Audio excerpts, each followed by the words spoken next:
أشهد أن لا إله إلا الله وحده لا شريك له وأشهد أن محمدا عبده ورسوله أما بعد فأعوذ بالله من الشيطان الرجيم بسم الله الرحمن الرحيم الحمد لله رب العالمين الرحمن الرحيم مالك يوم الدين إياك نعبد وإياك نستعين اهدنا الصراط المستقيم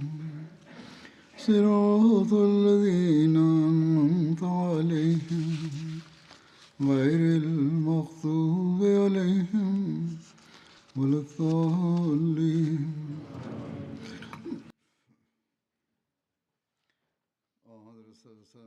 Peygamber Efendimiz sallallahu aleyhi ve sellem siiretiyle ilgili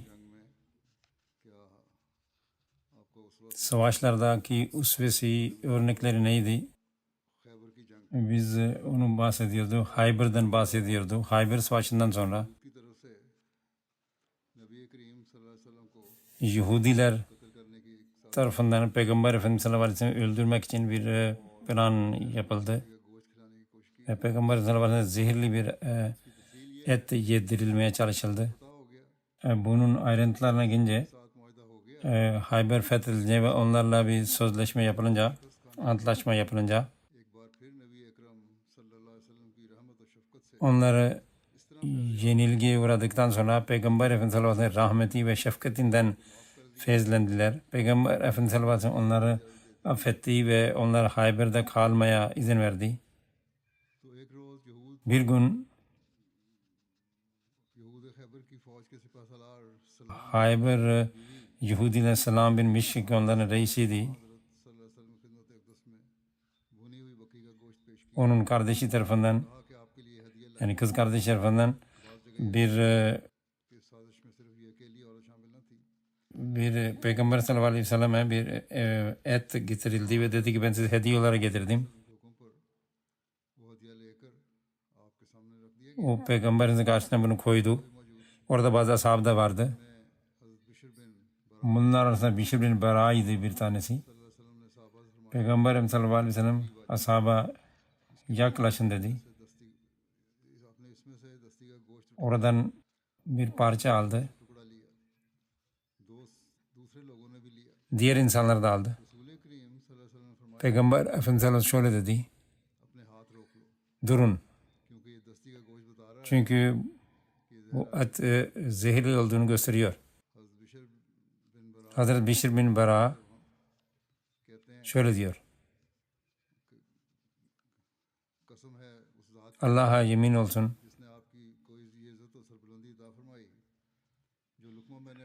Benim aldım lokmada ben bir şeyler hissettim.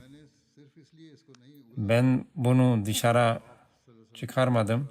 Çünkü böylelikle düşündüm Peygamber Efendimiz sallallahu aleyhi ve sellem de tadı bozulacaktır. İşte ben sevindim. Siz bunu almadınız. Yemediniz. Hazreti Bişr daha oradan kalkmamıştı ki vücudun rengi değişti. Hastalandı. Hiç dönmez hale geldi. Bir sene sonra vefat etti. Bazılara göre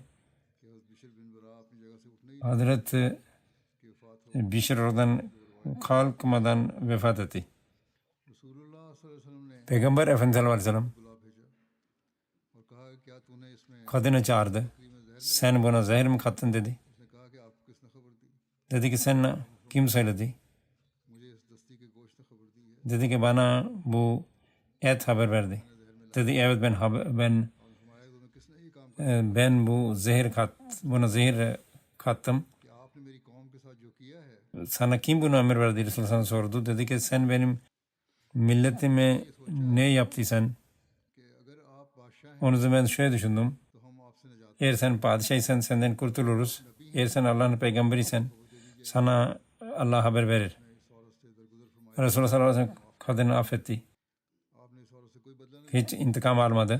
एक दूसरी रिवायत में Başka bir rivayete göre Peygamber sallallahu aleyhi ve sellem şöyle dedi. ऐसा करने पर किसने Sana kim kışkırttı? उसने कहा आपने मेरे बाप O şöyle dedi, sen benim kocamı, babamı, एक रिवायत के मुताबिक जब बिशर amcamı öldürdün. बिशर बिन बरा ने वफात पाई Hazreti Bişr हुक्म दिया vefat edince bir rivayete göre Resulullah sallallahu aleyhi ve sellem kadının öldürülmesi için emir verdi. रिवायत है Sahih Müslim rivayetine göre कत्ल नहीं किया गया bu kadın öldürülmedi. चुनांचे हज़रत अनस से रिवायत Nitekim Hazretleri şöyle diyor. कि एक यहूदी और Bir Yahudi kadın Peygamber Efendimiz sallallahu aleyhi ve selleme zehirliyat getirdi. आपने इसमें से कुछ खाया Peygamber Efendimiz ondan bir şeyler yedi. को आपके पास लाया Kadın Peygamber Efendimiz'e getirildi. उसके बारे में Peygamber sallallahu aleyhi ve sellem ona bu konuyla ilgili sorular sordu. Kadın şöyle dedi, ben seni öldürmek istedim. था कि अल्लाह तुम्हें इसकी ताकत दे या फरमाया मुझ पर Peygamber Efendimiz sallallahu aleyhi ve sellem dedi ki Allah sana bu kudret vermeyecekti. ने कहा क्या हम उसे कत्ल न कर दें इस औरत को जिसने ये इरादा Ve Ashab-ı kiram dedi ki biz bu kadını öldürelim mi? Resulullah dedi ki hayır. किया के गले में महसूस करता था अलामा नववी Allame Nevevi ने सही मुस्लिम की शरह में Sahih Müslim'in şerinde şöyle diyor. से रिवायत है Hazreti Cabir'in rivayetine göre Peygamber Efendimiz sallallahu aleyhi ve sellem उसे कत्ल करवा onu öldürdü, o kadını öldürdü. रिवायत है कि आज़ रसूल ने इस औरत को हज़रत बिशर के वारसों के सुपुर्द Başka bir rivayete göre Resulullah sallallahu aleyhi ve sellem bu kadını Hazreti Bişr'in varislerine verdi. कि आ हज़रत सल्लल्लाहु अलैहि वसल्लम ने इसको कत्ल करवा Bazıları Peygamber Efendimiz onu öldürdü diyor. करने Kazi Ayaz'a göre की जा सकती है bu iki rivayeti uyuşturulabilir. Uyuşturabilir. Yani önce Resulullah sallallahu aleyhi ve sellem onu affetti ama sonra Hazreti Bişr ölünce Hazreti Resulullah sallallahu aleyhi ve sellem bu kadını onun varislerine verdi. Ghalib इम्कान यही है Ama कि इस औरत को galip olan imkana göre Resulullah sallallahu aleyhi ve sellem onu affetmiştir. Hazret Müslim Maud radıyallahu anh da aynı bu görüştedir. O şöyle diyor. Bir Yahudi kadın ने साहबा से पूछा कि रसूल करीम सल्लल्लाहु अलैहि वसल्लम को जानवर के किसी से ashaba sordu. Peygamber sallallahu aleyhi ve sellem hangi şey daha çok seviyor? O dedi kol, işte keçinin kol kısmını. O onun hayvanı kesti. Ondan sonra o ne diyeyim kol kısmına zehir kattı. Özellikle çünkü o Resulullah sallallahu aleyhi ve sellem bunu beğeniyor ve hoşuna gidiyor düşündü. शाम की नमाज Resulullah sallallahu aleyhi ve sellem akşam namazını kıldırıp geri gelirken कि आपके खेमे के पास एक औरत çadırın yanında bir kadının oturduğunu gördü. Sor niye geldin? O dedi ben sana bir hediye getirdim Ebul Kasım. Resulullah sallallahu aleyhi ve sellem kabul etti. जो चीज़ ये देती है उससे ले लो Dedi ki bunu alın dedi. बाद आप खाने के लिए Sonra yemeğe oturdu. खाने पर भुना हुआ गोश्त भी İşte orada bu et yemek yerken sofraya yemek de getirildi. लुकमा खाया Peygamber Efendimiz ondan yedi. Bashir बिन अलबरा बिन अलमरूर Bişir bin Bara da ondan yedi. तो साफ लगता है यहाँ बशीर के बजाय बिशर होना चाहिए Burada aslında Bişir olması lazım Bişir yerine. भी गोश्त खाने के लिए हाथ बढ़ाया İşte diğer ashab da elini uzattı yemek yemek için. Resulullah sallallahu aleyhi ve sellem yemeyin. कि गोश्त में Çünkü bunda zehir vardır. इसके ये मानी नहीं कि आपको इस बारे में कोई इल्हाम हो Bu demek değildir ki Resulullah sallallahu aleyhi ve sellem bu konuda vahiy aldı. और इसके मानी ये है कि इस गोश्त को चख कर मुझे मालूम Yani bu Resulullah sallallahu aleyhi ve sellem onun ağzını aldı ve o tadından anladı. इस्लाम के ज़माने का वाक़या बयान करते हुए एक दीवार के मुतल्लिक़ आता है Mesela वो गिरना चाहती है Hazreti Musa döneminden Resulullah sallallahu aleyhi ve sellem Kur'an-ı Kerim'de bir bahsediliyor. जगह पर भी ये Bir duvar düşmek istiyordu. बल्कि ये है कि उसका गोश्त चखने पर मुझे मालूम Yani bu demek değil ki o konuşuyordu फिक्रा इन ve onun niyeti vardı. Yani onun halinden belliydi. Aynı şekilde कि जिस खुदा Resulullah sallallahu aleyhi ve sellem işte onun halinden, onun şeklinden anladı. मैं कहता हूँ Ve मुझे भी इस लुकमे में जहर मालूम ve Resulullah dedi ki ben दिल चाहता yemin ederim bunun फेंक दूँ लेकिन मैं Hazreti Bişir dedi ki ben de bunda zehir var diye hani anladım ama sizin tadınız bozulur diye ben ne diyeyim yemek onun diyeyim kusmak istemedim. Ama siz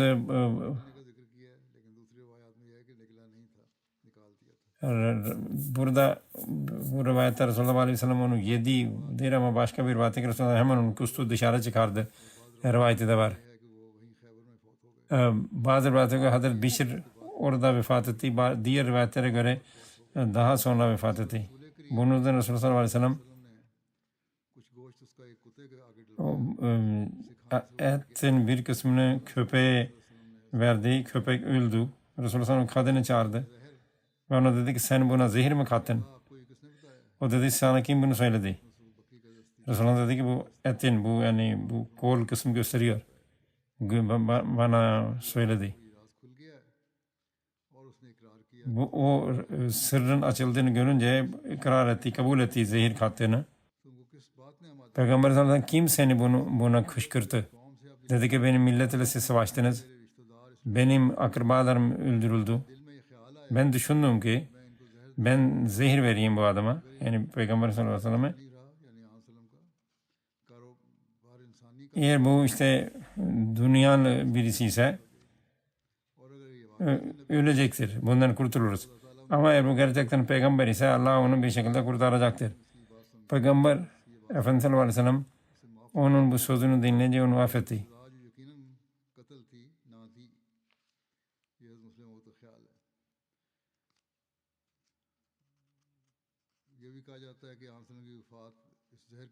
Bazı rivayetlere göre Resulullah sallallahu aleyhi ve sellem'de bu bundan dolayı bu zehirlendi ve sonra bundan vefat etti. Acaba bu doğru mudur bu rivayetler? Hazreti Ayşe diyor ki Resulullah şöyle diyordu. Ayşe Hayber'de yedim o etin acısını hala hissediyorum. Bu hadisten bazıları şöyle netice çıkarıyorlar. Bazı tefsirciler, bazı hadisçiler ki Peygamber Efendimiz sallallahu aleyhi ve sellem Hayber'de kendisine verilen zehirden dolayı vefat etti. Ve bundan dolayı o şehit oldu. Öyle diyorlar bazı kimseler. Halbuki Resulullah sallallahu aleyhi ve sellem böyle bir külfet, zahmete gerek yok. Çünkü Peygamber zaten hem şehit mertebesindedir, hem salih mertebesindedir, hem sıddık mertebesindedir. Yahudiler eğer Allah'ın doğru peygamberi ise zehir bunu öldürmez diye vermişlerdi bu zehri. Ve onlara göre böylelikle bu bir mucizeydi aslında o peygamberin kurtuluşu. Ama bazı işte insanlar Resulullah sallallahu aleyhi ve sellem'in vefat bununla oldu diyorlar.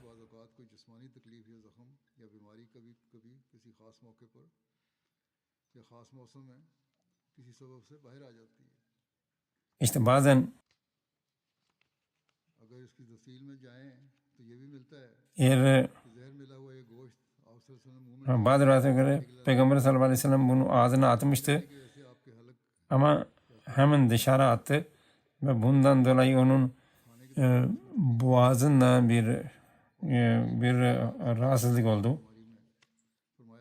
Ve Peygamber sallallahu aleyhi ve sellem bu işte o boğazdaki rahatsızlıktan bahsediyordu son hastalığı esnasında. Hazreti Safiye ile de bu savaş sonra Resulullah evlendi.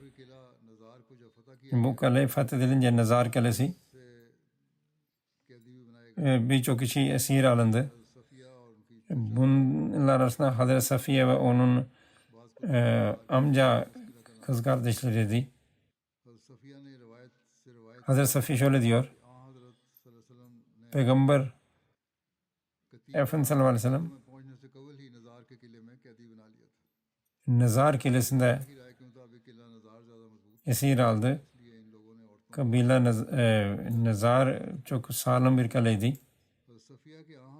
सल्लल्लाहु अलैहि वसल्लम के हिस्से में आने Hazreti Safiye Resulullah sallallahu aleyhi ve sellem'in payına düştü. यूं बयान हुई हैं Ve bunun ayrıntılar şöyledir. किया गया Hayber'de देहिया आए esirler bir araya getirildiğinde Hazreti Dehyak Resulullah geldi ve şöyle dedi. लड़की दीजिए फरमाया जाओ एक लड़की ले लो Dedi ki bu esirlerden birisini bana ver. Sonra dedi ha tamam orada kızlardan birisi aldı. O Hazreti Safiye aldı. एक शख्स नबी सल्लल्लाहु अलैहि वसल्लम के पास आया और कहा आए अल्लाह के नबी Birisi Resulullah geldi. ने देहिया को हुई की बेटी दे दी है E जो बुनी कुरैश Allah'ın नज़ीर की शहज़ादी peygamberi siz वो तो आपके अलावा Bani Kureyza'nın bir kızını ona verdin. O şehzadidir. O bir kralcedir. O senden başkası kimse hak etmez. हज़रत अनस ने कहा कि नबी सल्लल्लाहु अलैहि वसल्लम ने हज़रत सफिया को आज़ाद कर दिया Hazreti Enes diyor ki Hazreti Safiye'yi Resulullah sallallahu azad etti. कि हज़रत सल्लल्लाहु अलैहि वसल्लम ने हज़रत सफिया से Musned Ahmed'in rivayetine göre Resulullah sallallahu aleyhi ve sellem आज़ाद करता हूँ Hazreti Safiye dedi हो तो मुझसे शादी ben seni azad ediyorum. İster benimle evlen istersen geri git. जिस पर उन्होंने आज़ाद Bunu करीम सल्लल्लाहु अलैहि वसल्लम शादी को पसंद onun üzerine hem özgürlüğü hem de Resulullah'la evlenmeyi kabul etti. इस्लाम कबूल करने की दावत दी Resulullah sallallahu aleyhi ve sellem इस्लाम कबूल कर onu İslam kabul etmeye davet etti ve o bu daveti kabul etti. सल्लल्लाहु अलैहि वसल्लम ने हज़रत देहा को Peygamber sallallahu aleyhi ve sellem Dahiye dedi ki एक रिवायत के मुताबिक आप सल्लल्लाहु अलैहि वसल्लम ने उन्हें हज़रत सफिया की चचाजाद बहन Resulullah aleyhi ve sellem Safiye'nin amca kızlarından birisini verdi. आप सल्लल्लाहु अलैहि वसल्लम ने हज़रत देहा को Resulullah sallallahu aleyhi ve sellem या लौंडियाँ दी Hazreti Dayı'ya 7 tane köle ve cariyeler verdi. Bazı rivayetlere göre. मामला से फारग Hayber'deki bütün işlerini bitirince Resulullah sallallahu aleyhi ve sellem Khyber से रवाना Hayber'den çıktı और कोई 6 मील के फासले ve पर आप सल्लल्लाहु अलैहि वसल्लम ने वहाँ 6 millik mesafede शादी की तकमील durup सफिया ने Hazreti Safiye ile आप सल्लल्लाहु अलैहि वसल्लम ने सफ़र को जारी evlenmek istiyordu. से करीबन Ama Hazreti Safiye'nin isteği üzerinde yolculuk devam ettirdi. 12 mil sonra durdular. हज़रत सल्लल्लाहु अलैहि वसल्लम ने हज़रत सफिया से पूछा Resulullah Hazreti Safiye sordu. पर पड़ाव करने से क्यों रोकती है Önce niye orada sen durmak istemedin? कि हज़रत सल्लल्लाहु अलैहि वसल्लम के अखलाक फाजला ने किस कदर हज़रत सफिया के दिल को साफ कर दिया था यहूदी सरदार की बेटी और एक यहूदी सरदार की बीवी İşte जिसका बाप मुसलमानों के हाथों से o Yahudi bir reisin kızıydı. Müslümanların da öldürülmüştü. भी वो कि अभी 2 माह कबल शादी हुई थी चंद रोज कबल 2 ay önce जिसका चचा भी o evlenmişti. Kocası da öldürülmüştü. Amcası da diğer akrabaları da öldürülmüştür. O şöyle diyor. दिल में आपके बारे में शदीद नफरत थी Ben senden çok nefret ediyordum. रसूलुल्लाह सल्लल्लाहु अलैहि वसल्लम ने से मैं पहली बार Ama ben seni seninle görüşür görüşmez और बार बार मुझसे उज़र फरमाते रहे कि ऐसा çok तेरा बाप etki, सारे अरब को हमारे खिलाफ तैयार करके ले çok etkilendim. Çok şefkatliydi. ये किया Ve bana hep böyle açıklamalarda bulundu. Senin baban bizimle böyle yaptı. Bizim aleyhimize şöyle yaptı. Onun için biz buraya gelmek zorunda kaldık. Hazreti Safiye diyor ki कि आप सल्लल्लाहु अलैहि वसल्लम ने इतनी कसम Peygamber sallallahu aleyhi ve sellem और इतनी o kadar çoklukla ve o kadar sevgiyle कि मेरा दिल bu kelimelerle söyledi ki benim onun मजलिस से ही उठी हूँ तो हज़रत benim kalbim onun için tertemiz oldu. महबूब न था Ve Peygamber'den daha çok beni sevdiğim kimse yoktu. शुरू हुआ तो हज़रत सल्लल्लाहु अलैहि वसल्लम का इनसे उसने सलूक का ये आलम था कि जब सफ़र के लिए रवाना होने लगे तो आप सल्लल्लाहु अलैहि वसल्लम ने सवारी पर इनके बैठने के लिए अपनी चादर Resulullah sallallahu aleyhi ve sellem bu yolculuğa çıkarken Resulullah sallallahu aleyhi ve sellem kendi çarşafını çarşafını koydu ve onun ayağını, onun çarşafını koyarak şeye bindi, ata bindi. Safiya ज़वाज मुतारात में शामिल हो चुकी थी इसलिए खैबर से वापसी पर रसूल करीम सल्लल्लाहु अलैहि वसल्लम ने उन्हें अपने पीछे ऊँट पर सवार किया Hazreti Hayber Resulullah sallallahu aleyhi ve sellem artık Resulullah eşiydi ve Resulullah sallallahu aleyhi ve sellem onun arkana bindirdi ki böylece herkes geldiğinde जवाब दिया उन्होंने उसकी तफसील यूँ बयान herkes onun hani evlensin diye. फाजला का ये असर था Resulullah sallallahu aleyhi ve sellem'in Safiya को दुनिया güzel ahlakı öylesine etkilemişti ki Hazreti Safiye'ye जब सफ़िया ने आप सल्लल्लाहु अलैहि वसल्लम को जवाब दिया कि आप खैबर के बहुत करीब पड़ाव करना चाहते हैं en sevdiği insan Hazreti Resulullah sallallahu aleyhi ve sellem'di. Hazreti Safiye dedi ki biz orada durmak istemedi Hayber'e yakın. Çünkü orada Hayber'e yakın belki birisi size zarar verir. Ben onun için orada durmanızı istemediğime uzak bir yere gidelim dedim. और खैबर की ज़ैनब नामी खातून के जहर मिले खाने के जरिए आप सल्लल्लाहु अलैहि वसल्लम को कत्ल करने की साजिश को भी चंद रोज़ ही गुजरे थे, इसलिए आपके जानसार साहबा अब किसी भी लम्हे आपसे गाफिल Peygamber Efendimiz Aleyhisselam bundan önce o zehirli et olayı da yaşanmıştı. Onun için Resulullah sallallahu aleyhi ve sellem'e feda olan ashabı bir saniye için bir kendisinden uzaklaşmak veya gafil olmak istemiyorlardı.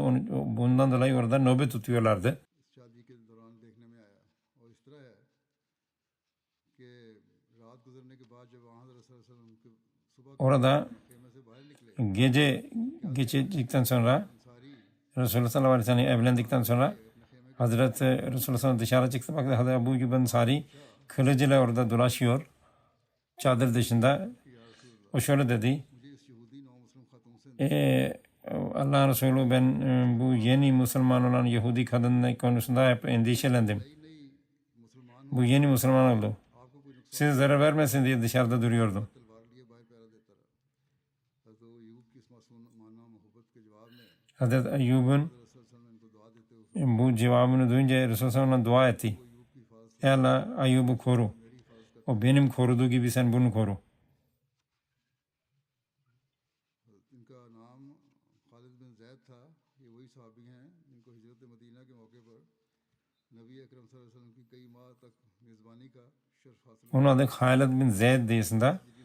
Bu Resulullah sallallahu aleyhi ve sellem'in ilk oradaki Medine'deki ilk Resulullah sallallahu aleyhi ve sellem'in walima भी बहुत पुरवकार और सादा थी। खजूर पनीर और घी misafir eden insandı. Resulullah sallallahu aleyhi ve sellem velime verdi. तैयार किया गया, Çok sade bir şekilde de. रवानगी हुई और सफ़िया की आज़ादी ही उनका हक महर करार पाया। Hazreti Safiye'nin burada Hazreti Safiye'nin özgürlüğü onun hak mehriydi. को भी जिक्र मिलता है, इसकी सदाकत भी इस शादी से वाज़ेह होती है। चुनांचे रिवायत में है Bir rivayete göre आप सल्लल्लाहु अलैहि वसल्लम ने हज़रत सफ़िया Peygamber की आँख की Efendimiz sallallahu aleyhi ve sellem Hazreti Safiye पूछा कि ये चोट कर bir तो उन्होंने बताया कि आपके Khyber mavi bir iz gördü. मुताबिक खैबर के Resulullah sordu bu nedir? मैंने एक ख्वाब देखा, Dedi ki ben यसरब की तरफ से bir rüya görmüştüm siz buraya gelmeden önce hiç. मैंने ये ख्वाब अपने शौहर के नाम उसने मेरे चेहरे O जोरदार थप्पड़ से dedim ben bir Yasrib yani Medine tarafından शादी के ख्वाब देख रही Medine tarafından bir ay geldi ve benim kucağıma düştü. Ben diyor bunun babamı söyleyince o bana bir tokat attı. Dedi ki sen Muhammed'le evlenmek mi istiyorsun? Bazılarına göre bazı rivayetlere göre onun kocası माले गनीमत की तकसीम होने onun kocası ona tokat attı. से इनको लेकर आज़ाद कर दिया था और उस वक्त के दस्तूर के मुताबिक माले गनीमत की तकसीम से कबल जो अमवाल सरदार के लिए हो उसको सफ़िया या असफ़ा असफ़ा Hazreti Safiye'nin बस इनका नाम adı Zeynep'ti ama işte önce o zamanlar bir reis için ayrılan ganimet malı işte ona Safa ve Safiye denildi. Onun için onun adı Hazreti Hatice Safiye denildi.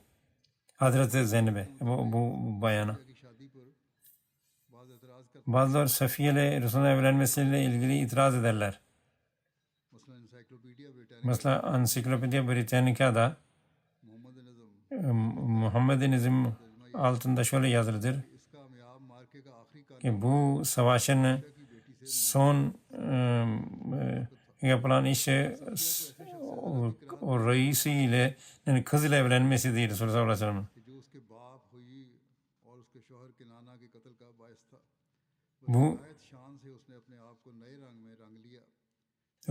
Safiye काबिल सताइश तो एक दूसरी यहूदिया ज़ैनब का तर्ज अमल था, जिसने अपनी कौम के कातिल को जहर देने की işte bu kadın babasının katiliyle evlendi ve işte yeni duruma göre kendini ne diyeyim uyarladı. Bundan daha iyi diğer ki Zeynep isimli kadındı ki o kendi akrabalarımı öldürüldü diye Muhammed sallallahu aleyhi ve selleme zehir verdi. और इसका बदला लेती, O लेकिन उन्होंने अपने bu da bu Safiye, bunun adı Zeynep'di. Bu aslında bunun da Muhammed sallallahu aleyhi ve sellem'den intikam arayacağı yerde yapması gereken de intikamdı. Bu işte onu evlendi. गैरत का मुजाहरा किया और आप सल्लल्लाहु अलैहि वसल्लम को मारने की कोशिश की। इन मुसन्निफीन की इस्लाम Bu यानी इस्लाम yazarlar Mustafa Peygamber sallallahu aleyhi ve sellem'le ve İslam'a olan nefretinin bir haddi hesabı yok. यकल सलीम रखने वाला शख्स इनकी तहरीरात से क्या नतीजा निकल Onlar hiç düşünmediler ki तअस्सुब का ज़ाहिर bu ne kadar taassuptur, ne kadar kindir bunların yazılarında. इंसाफ से काम नहीं Hiç insafa yaklaşmazlar. आ हज़रत सल्लल्लाहु अलैहि वसल्लम से ज़बरदस्त मुकाबला हुआ, फिर बुरी तरह शिकस्त खाई उन्होंने। Bu oradaki Yahudiler Resulullah'la çok savaştılar. Sonra yenilgi uğradılar. ये जंगी कायदा चाहे उस ज़माने का हो, Savaş kurallarına göre ister o zamana ait olsun ister bu zamana göre olsun bunlar hepsi kılıçtan geçirilseydi caiz idi. Bible'de yani Bible'de bunu söylüyor. ये सब जायज़ था। Kutsal kitap. O da bunu söylüyor. काबू पाने के बाद Ama Resulullah sallallahu aleyhi ve sellem हज़रत सल्लल्लाहु अलैहि वसल्लम ने bu zalimleri ele geçirdikten sonra और नरमी का सलूक onları affetti. Onlara çok yumuşak davrandı. रहा, फिर उनकी सुलह की दरख्वास्त को मानते हुए उनको सब Onlar antlaşma yapmak istedi. Onlarla antlaşma yaptı. माफ़ कर दिया। Onları affetti. इससे बढ़कर जब इन यहूद ने ये दरख्वास्त Onlar sonra कि हमें यहीं रहने ricada bulundular. Biz burada kalmak istiyoruz diye. Biz burada tarım işine devam edeceğiz diye. आपने उनकी ये दरख्वास्त Peygamber sallallahu aleyhi ve sellem bunu da kabul etti. और सुलह और सलामती का एक माह Ve onlarla bir barış antlaşması imzaladı. अभी इस माहदे की स्याही Ama daha bu एक औरत के जरिए bunun bunun daha कर लिया जैसा कि बताया, az bir zaman geçmemişti ki Resulullah'ı öldürmeye kalktılar o kadın. याफ्ता कहलाते हैं। Bu devirde de इसी बदअहद औरत को एक bu kendilerine medeni diyenler bu bakın böyle bir kadını bir büyük bir kahraman olarak takdim ediyorlar. पैदा करके सच्चाई को कबूल कर लिया। Ama Hazreti Safiye ki o आज़ादी के परवाने के bu आज़ाद है तुम, o इस बात को तरजीह दी hakkı kabul ederek रहे, उस पर Resulullah sallallahu aleyhi ve sellem'in ahlakından etkilenerek onunla ve özgürlüğü feda ederek Resulullah sallallahu aleyhi ve sellem'e evlenmeyi kabul etti. Onu tenkit ediyorlar. करते हैं और बदनुमा अंदाज में एतराज़ करते हैं कि जब आप सल्लल्लाहु अलैहि वसल्लम ने हज़रत सफ़िया के हुस्न की तारीफ सुनी Ve çok kötü itirazda bulundular ki Hazreti Safiye'nin güzelliğini duydu ve onunla evlendi. तो अपनी ज़हनी पर Aslında bunların kendi zihin pisliğinden kaynaklanan bu itirazlardır. आने और सीरत को ना समझिए Peygamber sallallahu aleyhi ve sellem siretini anlayamadıklarından kaynaklanan itirazdır. दिल तअस्सुब से Bunların kalpleri taassupla, kinle doludur. अगर ये लोग इंसाफ Eğer bunlar adaletli davransalar ऐसी सोच न रखें, hiç böyle yazmazlardı. सल्लल्लाहु अलैहि वसल्लम की गुजरी हुई ज़िंदगी Peygamber sallallahu aleyhi ve sellem'in geçmiş olan hayatını पुराने bakacak olursak अंदाज में तो ki Kur'an-ı Kerim de buna dikkatimizi çeker. Fakat labistu fikum umaran min qablihi afala taqilun. अफला ताक़िलून। बस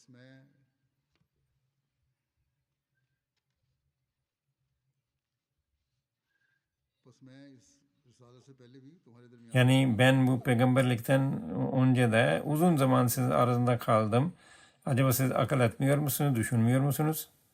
नबी सल्लल्लाहु अलैहि वसल्लम ने अपनी भरपूर Peygamber sallallahu aleyhi ve sellem gençliğin günlerinde o milletin içinde geçirdik. Bu milletin içki ve diğer kötülükler had sayfasındaydı. जवानी एक बेवा और मौजूद Peygamber sallallahu aleyhi ve sellem o zaman da bir dul bir kadınla evlendi. 50 साल की उम्र तक इसी एक Ve aşağı yukarı 50 yaşına kadar bir o hanımına kaldı. खूबसूरत औरत की पेशकश खुद सरदाराने कुरैश ने आपको की थी। Halbuki Resulullah sallallahu aleyhi ve sellem'e आपने उनकी Kureyş reisleri kendileri demişlerdi biz sana bu Arabistan'ın en güzel kadınını getirelim. कि आपको नाउजुबिल्लाह शादियों की ऐशो Ishrat İşte gençliği böyle geçiren insana bu insanların demeleri ki efendim sanki evlilikle çok meraklıydı. Bunu demeleri o Resulullah gençlik bu tabi reddediyor. Onun मदद का ताल्लुक पैदा हुआ। sonra onun evlenmesinin bazı hikmetleri vardı. O da Haris की बेटी जो kabileleri arasında Quraish की o farkla bile ilişki kurulsun, sevgi ilişkiler kurulsun diye bunu yaptı. Khyber फतह होने हुआ तो बजाय इसके कबीले के सरदार की बीवी और बेटी को गुलाम और लौंडी के तौर पर एक आम शख्स के हवाले कर Kabile reisinin जरूरत और रसवाई की hanım veya kızı वसल्लम ने bir जो रूहानी दुनिया के बादशाह bir kızı birisini birisinin esir olsun, cari olsun yapacağı yerde bu Resulullah sallallahu aleyhi ve sellem maneviyatın kralı olan Resulullah sallallahu aleyhi ve sellem o önce Hazreti Safiye'yi özgür bıraktı. Sonra onunla evlendi ve böylece onun saygınlığını ve onun ailesinin saygınlığı kazandırdı. Montgomery Montgomery वाट Watt Scottish मुस्तशरिक है o bir müsteşriktir. इस्लाम और नबी करीम O Resulullah sallallahu aleyhi ve sellem ve İslam'a karşı इसकी एक किताब का नाम çok şeyler yazdı. Muhammad at Medina में Onun bir kitap Muhammed et Medina. Şöyle diyor orada Muhammed Medine'de. मुतअस्सिब होने के बावजूद आ हजरत O की शादियों के बारे में Peygamber sallallahu aleyhi ve selleme muhalif olmasına rağmen कि यहूदियों Resulullah sallallahu aleyhi ve sellemin evlilikler hakkında şöyle diyor. सियासी मुहरकात हो सकते Resulullah sallallahu aleyhi ve sellem diyor onun Safiye'ye ve diğer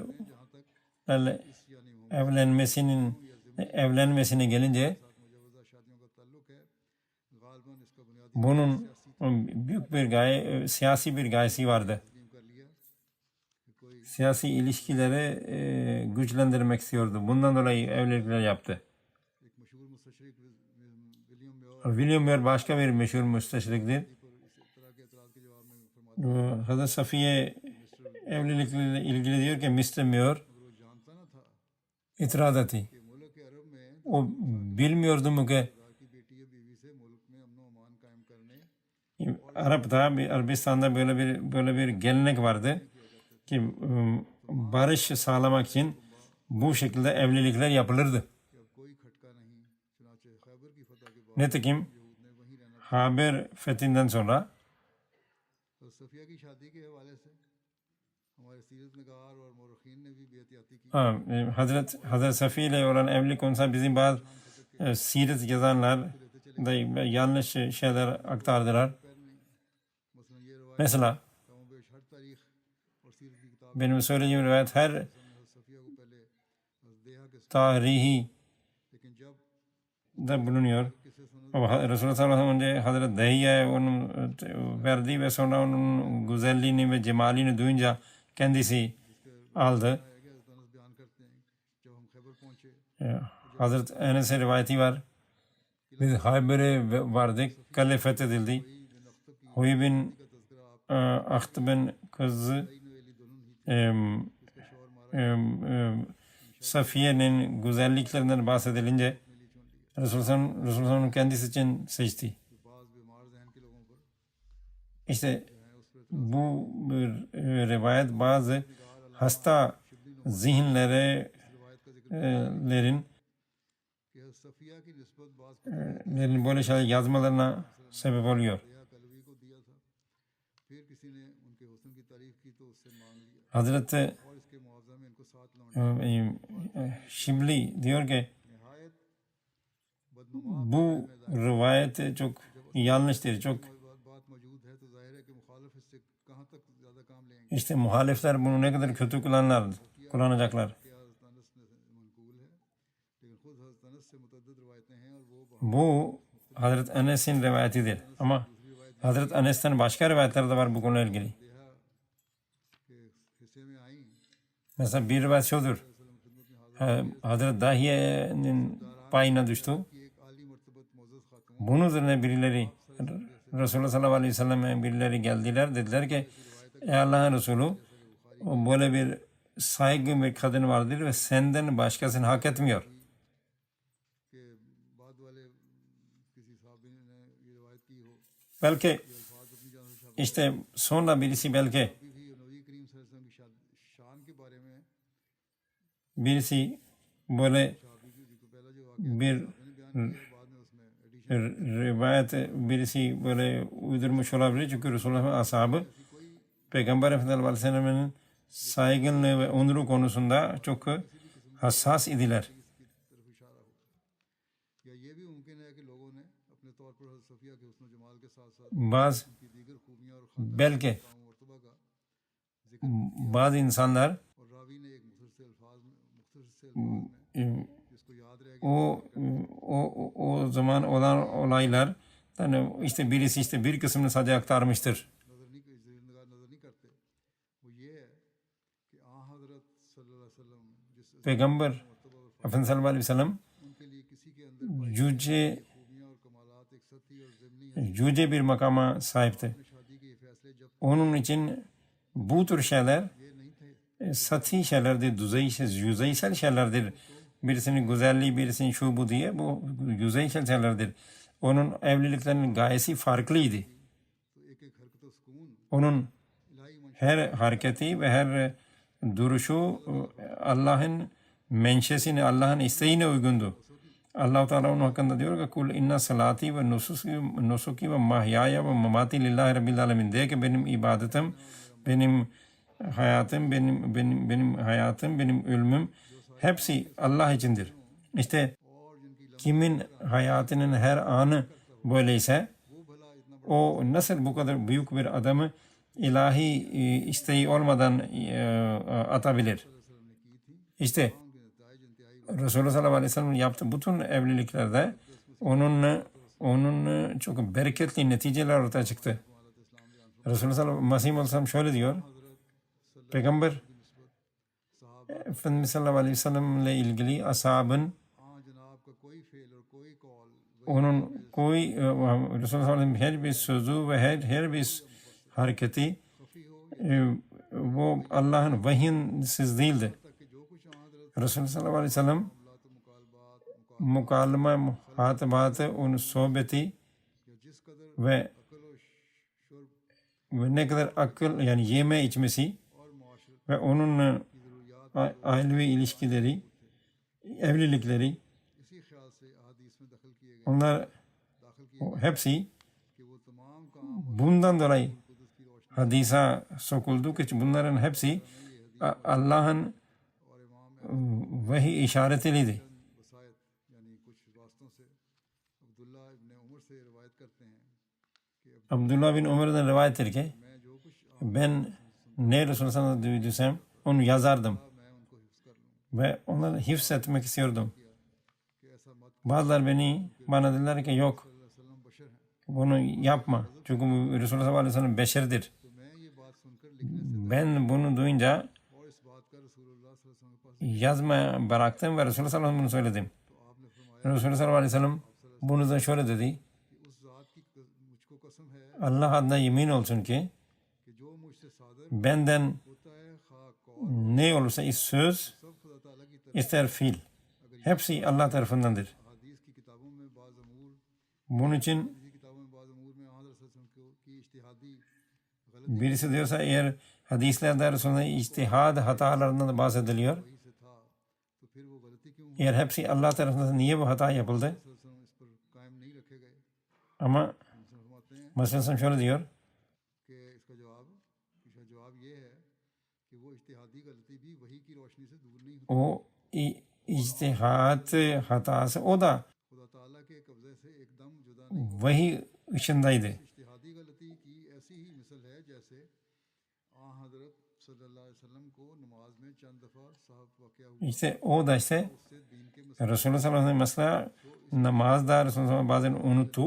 Bu bir içtihat hatalar da buna benziyor ki bundan Resulullah sallallahu aleyhi ve sellem'in bu hatasından dolayı insanlar din öğrendiler. तमाम लोगों की तरह साहब न था İşte दरअसल normal insanlar gibi bu sahaf değildi.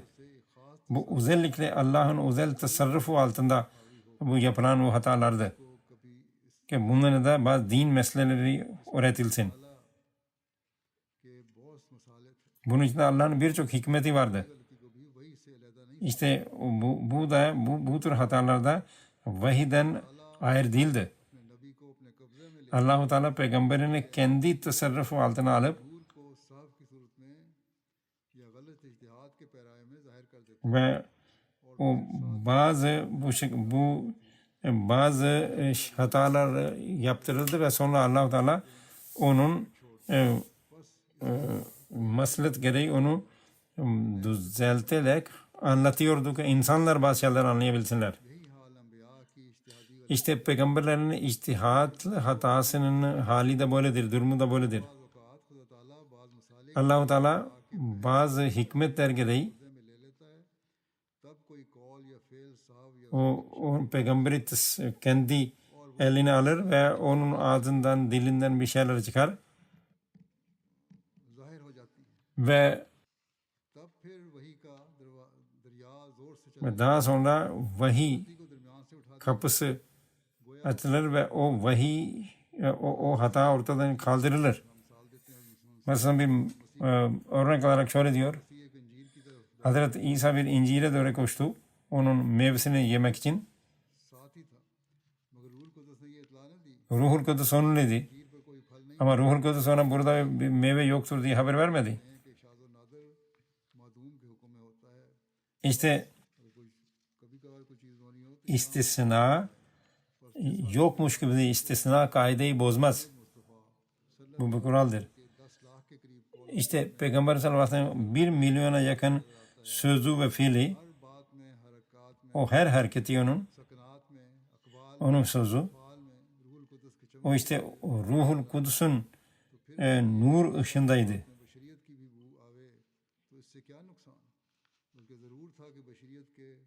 İşte peygamberin beşeriyetini de anlatmak için de Allah-u Teala bu bazen hata yaptırdı ki insanlar peygamberin beşer olduğunu anlasınlar ve şirk hatasına düşmesinler. İşte Peygamber sallallahu aleyhi ve sellem bir rivayeti anlatılınca o zaman Mesih sen bu okuduklarımın ışığında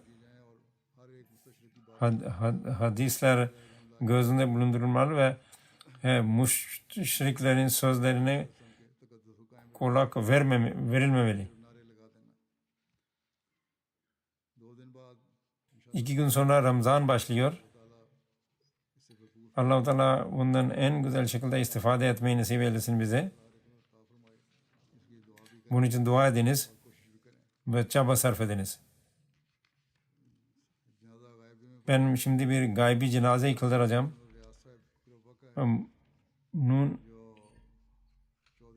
Çaudhry Nun İlyas sahibin bu cenazesidir Rabva'dan. Birkaç gün önce Rabva'da vefat ettiler. Musi'di. Nasır Mutaharrikinin mission incharge'dir ve amiridir. Ülke dışındaydı. Babasının cenazesine katılamadı. Diğer çocuklar da bir şekilde cemaate hizmet ediyorlar. Onun oğlu yazıyor ki büyük babası vasıtasıyla geldi, Ahmediyet'e geldi bu aile. O işte köyün ilk Ahmedilerindendi.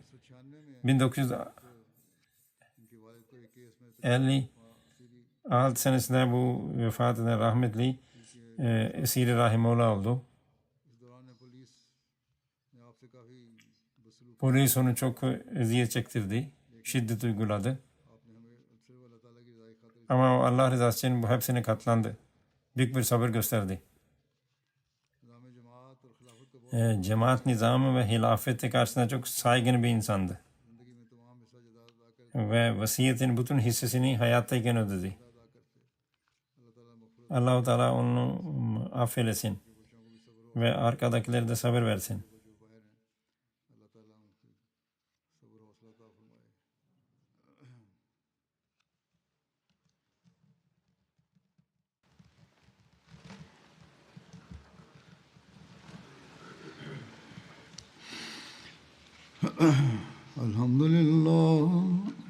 Alhamdulillah nahmaduhu ve nesta'inuhu ve nestağfiruhu ونؤمن به ونتوكل عليه ونعوذ بالله من شرور أنفسنا ومن سيئات أعمالنا من يهده الله فلا مضل له ومن يضلل فلا هادي له ونشهد أن لا إله إلا الله ونشهد أن محمدا عبده ورسوله عباد الله رحمكم الله إن الله يأمر بالعدل والإحسان وإيتاء ذي القربى وينهى عن الفحشاء والمنكر والبغي يعظكم لعلكم تذكرون اذكروا الله يذكركم وادعوه يستجب لكم ولذكر الله أكبر